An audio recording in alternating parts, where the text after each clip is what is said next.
Buenas tardes, profesor. Buenas tardes, compañeros. El día de hoy vamos a realizar una exposición referente a los diferentes tipos de prueba que se presentan en el Código General del Proceso.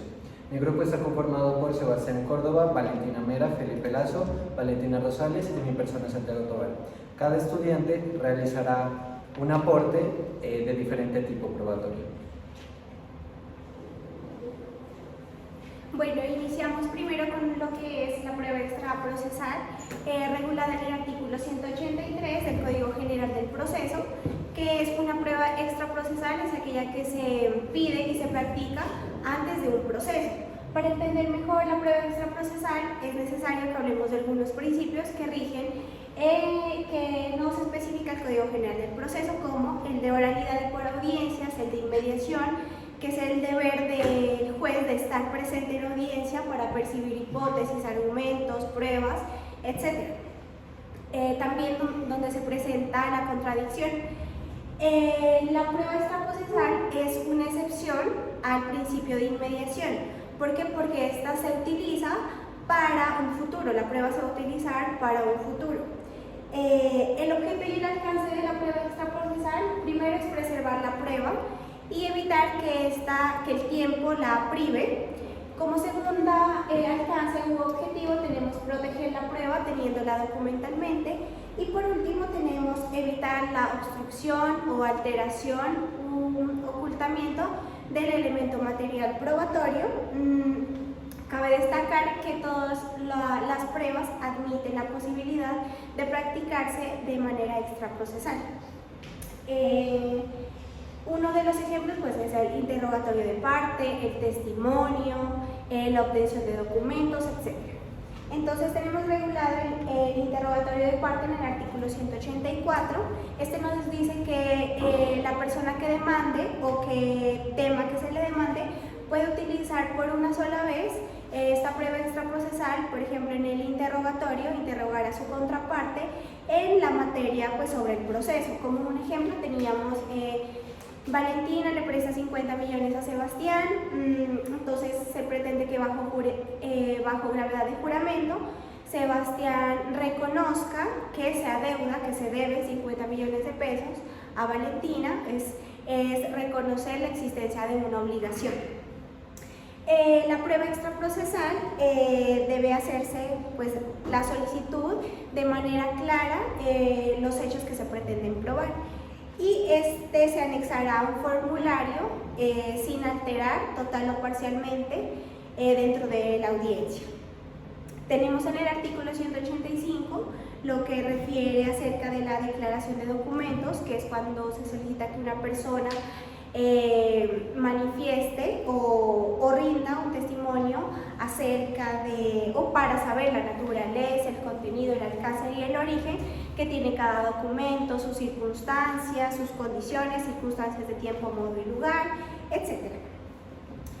Tenemos también el testimonio por fines judiciales, que se dice que por regla general se lo hace sin citación, para asegurar la prueba ante cualquier posible contingencia y para que éste no cambie su declaración.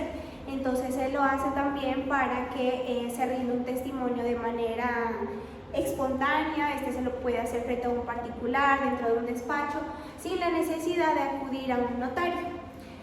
Tenemos también el testimonio sin citación de la contraparte. Aquí nos explicaba acerca de la prueba sumaria, que es una prueba unilateral.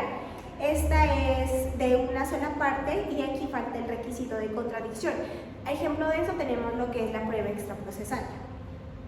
Aquí también se debe tener en cuenta la destreza y la preparación que tiene cada abogado dentro de la audiencia. Se deben adjuntar los testimonios pues en la demanda, que ya estén todos elaborados, que el testimonio sea coherente, que sea claro, adjuntar todo este tipo de documentos. Y por último tenemos las inspecciones judiciales de la prueba extraprocesal. Esta puede ser sobre personas, lugares, cosas, documentos para mostrar dentro de un proceso. Esta puede ser con o sin perito. Muchas gracias.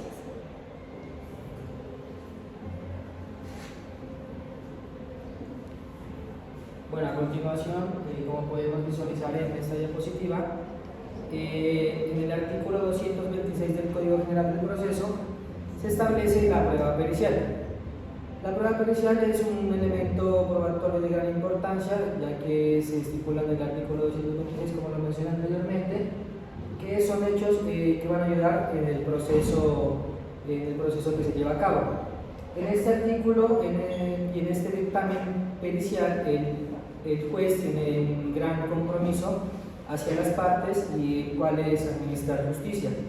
En el momento en que el juez administra justicia, tiene otro compromiso, y es llevar a las dos partes en una convivencia total y con una finalidad de encontrar la respectiva verdad. En este Código General del Proceso hay que resaltar algo muy importante, y es que con anterioridad el perito era un ente ficticio, y con esta nueva ley el ente ficticio se dio paso en un proceso o en una audiencia. En una audiencia se puede presentar el perito de forma presencial, si es que el juez lo solicita en el momento de un interrogatorio. En esta audiencia se debe presentar la prueba pericial, debe ser clara y expresa, y se debe en conjunto con la demanda. Bueno, también en el Código General del Proceso hay 4 elementos probatorios muy importantes a resaltar, el cual está denominado el primero por testimonios, que pueden ser por terceros, pueden ser documentos que se exigen en el momento de presentación de la demanda, la prueba pericial, que es el tema que estamos tratando, y la inspección judicial, que a continuación mi compañero ya va a profundizar más sobre este tema. Para seguir con esta prueba pericial, en el artículo 227 estipula el dictamen que se aporta por una de las dos partes, ya sea de la parte demandante o de la parte demandada. Antes de seguir con el dictamen pericial, hemos elaborado un ejemplo de nuestra vida cotidiana, en donde Harold Hidalgo es el propietario de una droguería ubicada en el barrio Marevías de la ciudad de Pasto, y el día 17 de octubre, en horas de la noche, presenta daños en su local comercial, el cual ocasiona pérdida total e incineración de la droguería. Esta droguería, en propiedad del señor Harold Hidalgo, estaba evaluada en 51 millones de pesos, y es ahí cuando el señor propietario decide contactar con la empresa Serenar para llevar así un peritaje o una prueba pericial. En este caso, él decide interponer este dictamen para posteriormente generar una demanda en donde se le pueda favorecer sus daños ocasionados a su local comercial, lucro cesante, los daños morales, que, como lo dije anteriormente, estaba evaluado su patrimonio en 51 millones de pesos. En primer lugar, el señor José Pazmiño es el encargado como perito con un título de ingeniero electricista con más de 15 años de experiencia, y en primer lugar, en el momento de los hechos, decide hacer una detallada inspección de todos los daños ocasionados en el local comercial. En segundo lugar, él determina si dentro del local comercial habían equipamientos para alguna catástrofe o algún botiquín de primeros auxilios. En la siguiente etapa se decide hacer una minuciosa inspección de todo el cableado del local comercial y su zona aledaña, en donde, por consiguiente, a 5 metros de donde se estaba ubicado el local comercial, el perito encuentra, se puede decir, una chispa o una sobrecarga eléctrica que se determina fue la consecuencia o el culpable de los daños de su local comercial. Luego de percibir esta inspección acerca del señor José Pazmiño, sobre el señor Harold Hidalgo, puede presentar en dicha demanda que quiere interponer para la reconstrucción de su local comercial. Este es un ejemplo sobre cómo se practicaría una prueba pericial, en este caso que les comenté hace un momento. Y por consiguiente, en el artículo 228 se puede dar la contradicción del dictamen. En esta contradicción del dictamen hay tres tipos de contradicción. La primera, si yo soy, en el caso que les puse anteriormente, si soy la persona propietaria del local comercial, puedo interponer que de nuevo se haga el dictamen pericial como primera opción. En la segunda opción encontramos que se haga de nuevo, que acuda el perito presencialmente en el dictamen pericial, si fuera así y se lo dispone el juez. Y como tercero es un anexo de estas dos primeras condiciones para poder dar un nuevo dictamen pericial. En el artículo 229 son las disposiciones sobre el juez respecto a la prueba pericial. En este artículo el juez va de oficio o de parte, puede disponer unas medidas en donde, si es necesario, solo el juez tendrá la potestad de ordenar una nueva prueba pericial. En el artículo 230, el dictamen se decreta de oficio. En este artículo se determina si el perito va a absolver o se fijará algún término para su dicho dictamen.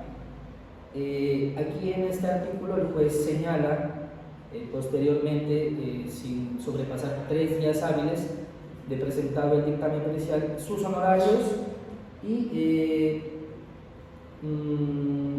si el perito no rinde ningún dictamen y no se presenta como el juez lo ha solicitado, puede incurrir en una multa de 5 a 10 salarios mínimos mensuales legales vigentes.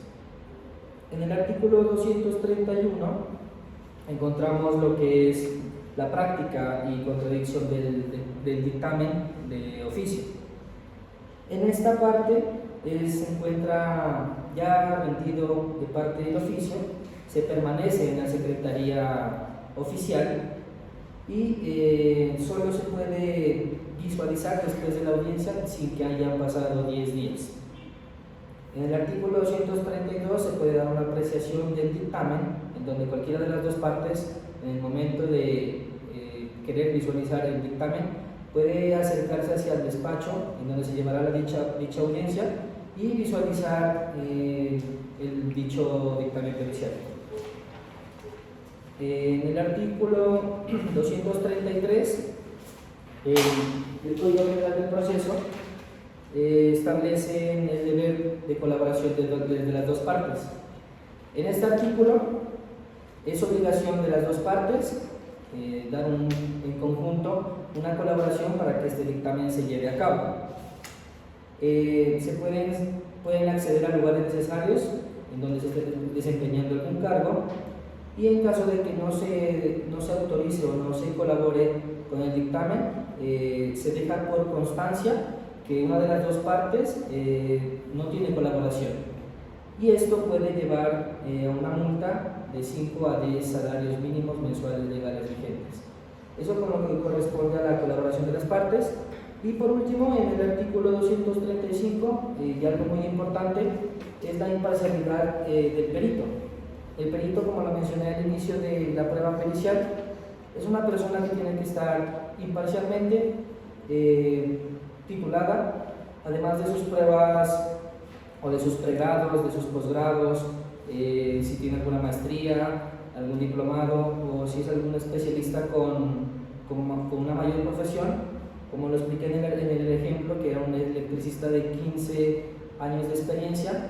Ellos tienen una regla general, y es que en el momento de presentar el dictamen hay una lista en el que, si él ha practicado anteriormente alguna prueba pericial o colaboró en alguna prueba pericial en los anteriores 10 años, y si él en alguna ocasión elaboró por sí mismo una prueba pericial en los últimos 4 años, se debe dar a conocer en el momento de presentar esta prueba pericial en conjunto con la demanda.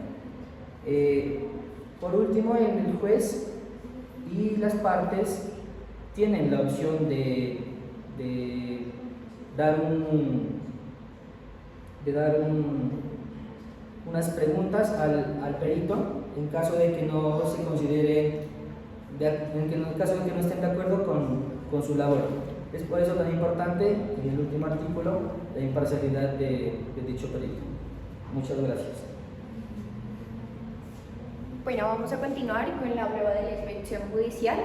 Esta la encontramos en el artículo 236 del Código General del Proceso y, como podemos observar, es una prueba que ya viene en decadencia debido a que solo se utiliza como prueba obligatoria en ciertos casos, los cuales se especifican 4. Dentro de ellos encontramos los procesos de deslinde y amontonamiento, también encontramos los procesos de pertenencia, los procesos de servidumbre y los procesos de... esos son los tipos de procesos. Bueno, aquí encontramos el artículo 236 que dice: contemplado el artículo, podrá ordenarse a oficio o a petición de parte el examen de personas, lugares o documentos. Entonces podemos ver como la inspección judicial no tan solo puede recaer en lugares, como lo mencionamos en los anteriores procesos, sino también lo puede caer sobre documentos o sobre personas. Bueno, vamos a ver que esta suele se va a dar cuando se sea imposible que el juez pueda verificar a través de videos, fotografías o algún otro documento o dictámenes pericial que ya cuando exista un proceso de inspección judicial practicada como prueba extraprocesal con la audiencia de todas las partes. Para esto nos vamos a dar cuenta que el juez, el juez puede decir de manera expresa que no se le permite observar esta prueba, no hay claridad, y puede pedir una inspección judicial, o también la parte lo puede solicitar. Es supremamente importante saber que esta prueba es una prueba residual y que se practicará, se puede pedir dentro de una demanda, entonces se puede pedir esta inspección, pues la parte interesada lo puede realizar. Y también el juez tiene la posibilidad de negarse a decretar esta inspección judicial. Este lo puede hacer así si considera que es innecesaria en virtud de otras pruebas que existen en el proceso, por ejemplo, que ya existe un dictamen pericial y con esto ya con este baste para que la prueba se pueda demostrar. Entonces no es necesario declarar. También es importante que para la verificación, por ejemplo, en el caso de los peritos, por ejemplo, si el juez encuentra inconsistencias en esta prueba o de pronto no es suficiente, el juez también puede decretar. Bueno, contra estas decisiones es importante saber que no procede recurso. Una vez el juez diga que no se puede realizar esta inspección judicial, las partes deben abstenerse a la decisión no tomada por el juez. En el artículo 237 encontramos la solicitud y el decreto de la inspección y, como les mencioné con anterioridad, la solicitud puede ser de parte y es quien pida la inspección expresará con claridad y precisión los hechos que pretende probar a través de la inspección judicial. Esto se debe solicitar en un formato escrito y se debe presentar al juez. Bueno, en un auto, si el juez está de acuerdo, hay un auto que decreta hora y fecha para realizar la inspección judicial. Por ejemplo, si es en un predio, entonces ahí se pone la persona encargada y se da las indicaciones para realizarla debidamente. Como en el artículo 238 encontramos cuál es la práctica de la inspección y podemos observar unas reglas que son de suma importancia dentro de la misma. Primero encontramos que la diligencia se iniciará en el juzgado o en el lugar ordenado y se practicará con las partes que concurren. Si la parte que pidió, por ejemplo, en la inspección que solicitó de parte, no asiste o no comparece, el juez puede abstenerse de practicar esta prueba. Como dos, tenemos que en la diligencia el juez procederá al examen y reconocimiento cuando se trate de lo que se trate, y cuando alguna de las partes impida el acceso a esta inspección judicial, podrá ser sancionado, sea con una multa de 5 a 10 salarios mínimos legales mensuales vigentes, y se presumirá ciertos hechos que la otra parte pretendía demostrar con ella, o se apreciará la conducta como indicio grave en contra si la prueba hubiera sido decretada de oficio. También tenemos que en esta diligencia el juez debe identificar a las partes o las cosas que se van a examinar y se debe hacer precisión sobre los resultados.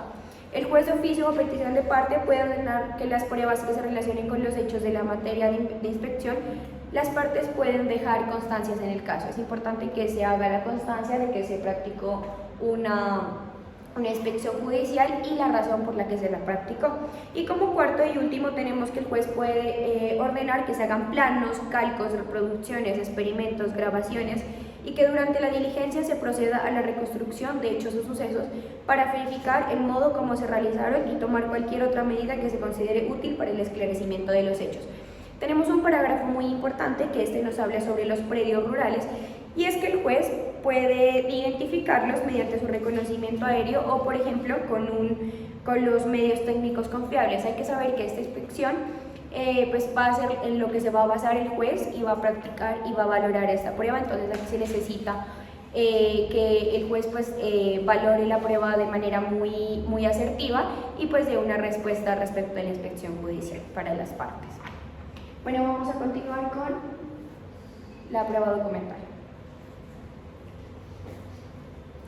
Bueno, la prueba documental se encuentra redactada a partir del artículo 243 del Código General del Proceso. Este capítulo abarca muchos conocimientos, los cuales lo vamos a abordar. Iniciando con el artículo 243, se presenta la definición de distintas clases de documentos, en donde se pueden presentar los contratos, los escritos, las fotografías, las cintas cinematográficas, discos, grabaciones, entre otros. Debemos destacar que estas definiciones de documentos no son taxativos, sino que son de carácter enunciativo, dado que es un término general. No obstante, en el Código General del Proceso también expresa que es documento todo elemento mueble de carácter representativo o declarativo. Debemos destacar también que la prueba documental ha tenido un proceso de desformalización, esto derivado de la modernidad acompañada de las tecnologías de la información y de las comunicaciones. Bueno, como bien mencioné antes, es todo objeto mueble de carácter representativo o declarativo. ¿A qué refiere el carácter declarativo? Es cuando se declara la voluntad entre las partes y esto se puede plasmar, por ejemplo, en un contrato. Y también se presenta el carácter representativo, en la cual refiere a una información explícita derivada de una situación o de un hecho. Un ejemplo muy claro es una fotografía o una videograbación. En la clasificación de los documentos encontramos dos tipos de documentos, tanto públicos como privados.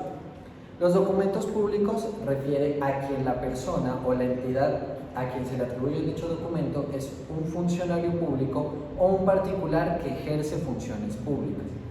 En cambio, un documento privado es a quien se le atribuye a las partes de derecho privado, es decir, un contrato, por ejemplo, de arrendamiento o un contrato de compra-venta.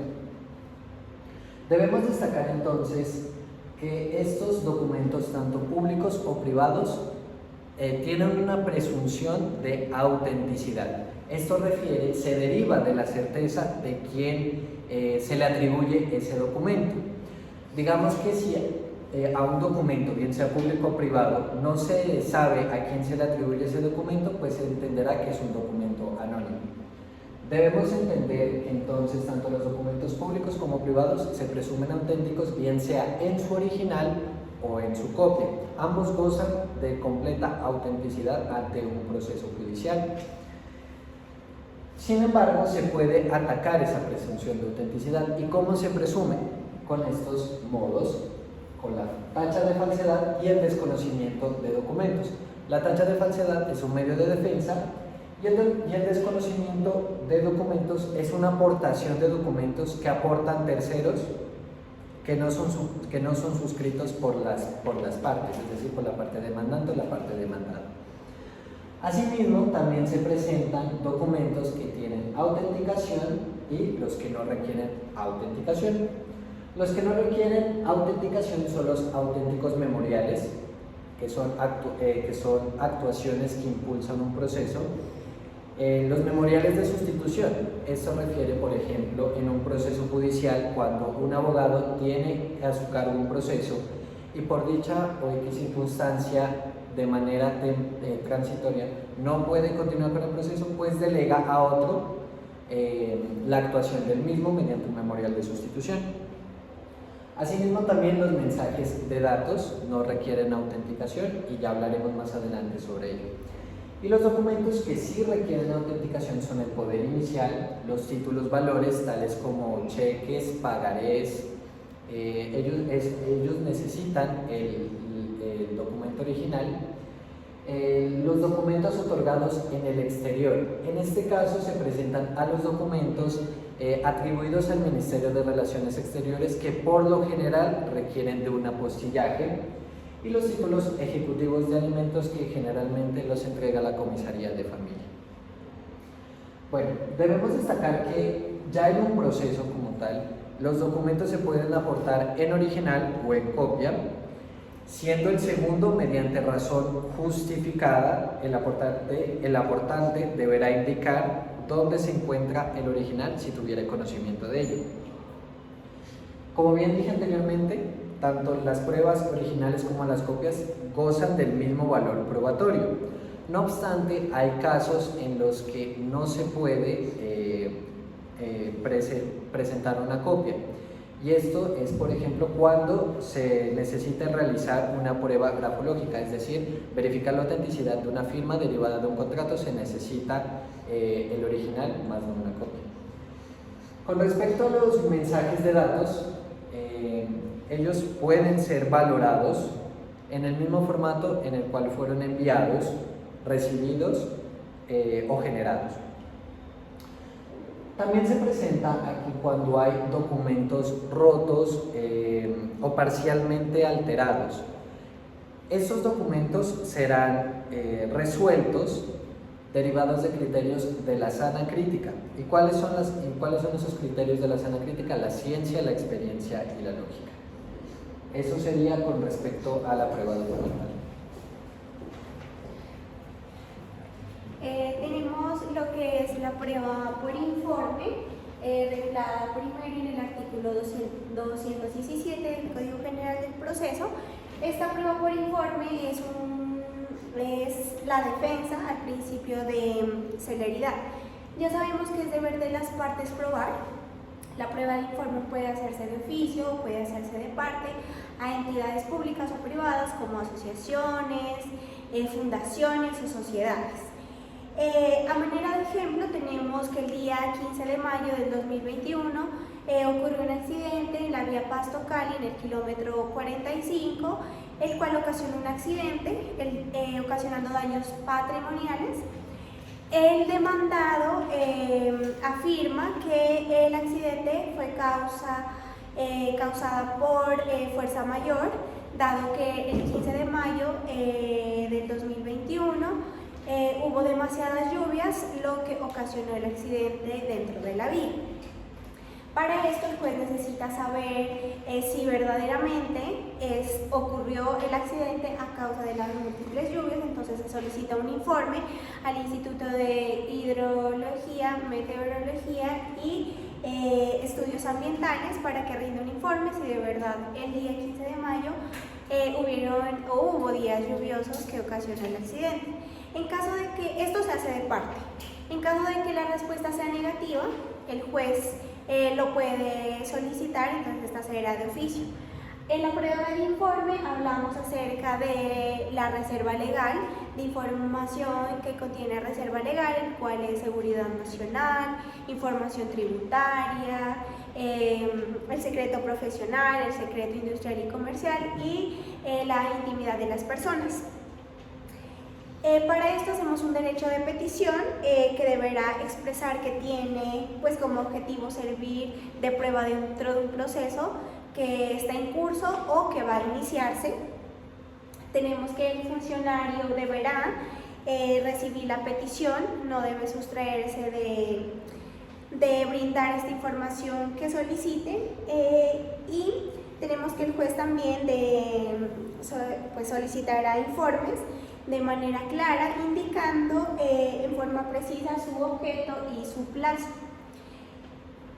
Si en el informe hay demora, renuencia o inexactitud dentro de él, este será sancionado con una multa de 5 o 10 salarios mínimos legales mensuales vigentes. Si la persona requerida considera que parte de la información contiene reserva legal, pues deberá indicarlo en el informe y deberá justificar por qué esta información está sometida a reserva legal. Tenemos las facultades de las partes. Bueno, ya cuando se rendido el informe, se da traslado a las partes para que ellas asuman su postura, para que puedan objetarla o para que puedan pedir otra prueba para desvirtuar la anterior. ¿Para qué se hace esto? Para darle la oportunidad a las partes para hacer efectivo su derecho de defensa y su derecho de contradicción. Como conclusión tenemos que la prueba por informe es demasiado importante porque esta omite de testimonios del funcionario, también ayuda a prescindir las pruebas como la inspección, la peritación y también la exhibición de documentos. La exhibición de documentos. La exhibición de documentos podemos encontrar su concepto en el artículo 265 del Código General del Proceso. Ese concepto nos dice a nosotros que la parte que pretenda utilizar documentos o muebles que se hallen en el poder de la otra parte o de un tercero tendrá que solicitarle de manera oportuna, pidiendo las pruebas al juez para que se ordene su exhibición. Dicha exhibición de documentos lo que a nosotros nos permite es pedir los documentos que tiene la contraparte para poder nosotros demostrar los hechos que queremos demostrar. En ese sentido, hay un trámite que la exhibición de documentos tiene, el cual se encuentra en el artículo 266 del Código General del Proceso, el cual nos explica que primeramente se debe nombrar los hechos que deben tener relación al documento o al bien que se está pidiendo. Deben tener una relación que se contenga y que los correlacione para que pueda ser exigible dicho documento. Cuando se cumpla con esos requisitos, el juez podrá ordenar que se realice la exhibición de documentos en la respectiva audiencia y determinará también cómo debe hacerse. Aquí aclarar una parte muy importante, ¿no? Cuando se pide la exhibición de documentos, y es que si es la parte quien pide los documentos o los bienes, se deberá notificar por estrados. Pero si los bienes o los documentos que se están pidiendo es a un tercero, se deberá notificar por aviso. Esto pues lo que significa que en materia de proceso para notificar será distinto pues en los dos casos anteriormente nombrados.